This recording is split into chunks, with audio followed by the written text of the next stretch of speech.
What's your opinion on the biggest mistake folks make when it comes to investing for retirement? Yeah, sure. You're calling this session reimagining retirement. I think the biggest problem is most of us haven't even imagined retirement. So where is this reimagining coming from? I think the biggest problem is that people just don't have a plan for saving for their retirement or investing for their retirement. Benjamin Franklin actually said that if you fail to plan, you're actually planning to fail. I mean, he's credited to have said that. I believe you can check that out. So I think it wouldn't be an exaggeration to say that most of the people who are on this session today don't have a specific plan for retirement. Right? That's my sense. I would say almost 70% of the people wouldn't have a specific plan for retirement. So if you need to address this problem, I think the question that you need to ask yourself is, why don't you have a specific plan for retirement? And I believe there are two reasons for this. I mean, the first reason is, it's extremely difficult for you to imagine your future self. There is this constant battle between your present self and your future self, and invariably, it is your present self that wins this battle. I've talked to a large number of my younger colleagues, my younger friends, and I asked them, why is it that you don't have a specific plan for retirement? And the answer I get is a long list of EMIs. Gaadi ka EMI dena hai, ghar ka EMI dena hai, retirement to bahut dur hai. So why have a specific plan?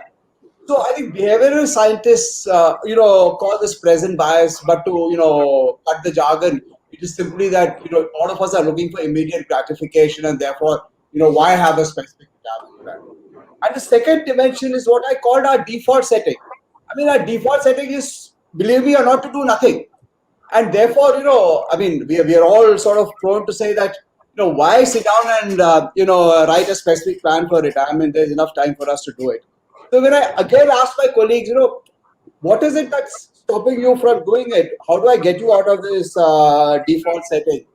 They got a large number of issues. They come up with issues like, I don't know how much to save for retirement. Well, serious issue. I mean, Rawai and Dhirendra should think about it. You need to give this guy a specific goal. Because if he doesn't have a number, it doesn't get him to get out of the inertia. I think we seriously need to put that together in place. The other, is that, people say it's too complicated. But believe me, all it needs is common sense. And I think we need to demystify this space and say it isn't complicated. All it needs is common sense, a little bit of patience, and a lot of self. Of course, you have that, extreme and, the eternal optimists who say, why do I need to have a specific retirement plan? I anyway go and buy a lottery every week.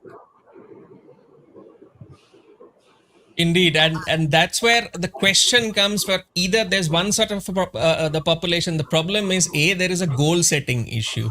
Whether they have that goal in mind. B, do they have a figure in mind? C, have they imagined itself how their retirement is going to look like?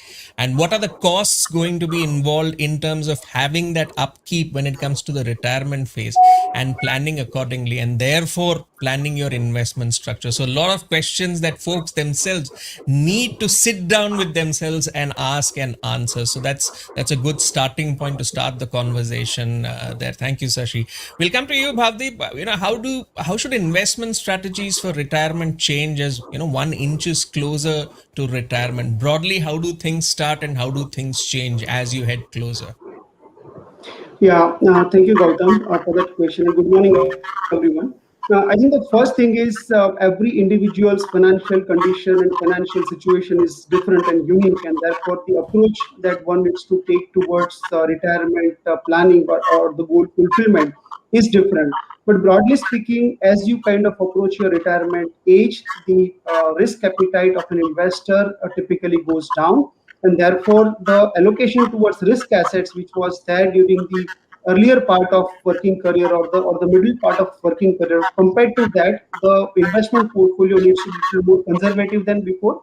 But as I think Dhirendra alluded to, the longevity of life, for example, is or the life expectancy itself has really gone up over the last few decades, and that has profound implications in terms of the need for money for individuals.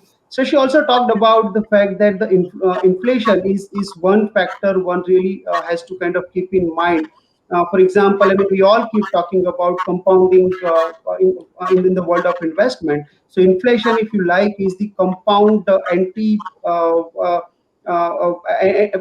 anti-growth kind of phenomena where it really eats into the value of money. So one has to really take into account a few factors.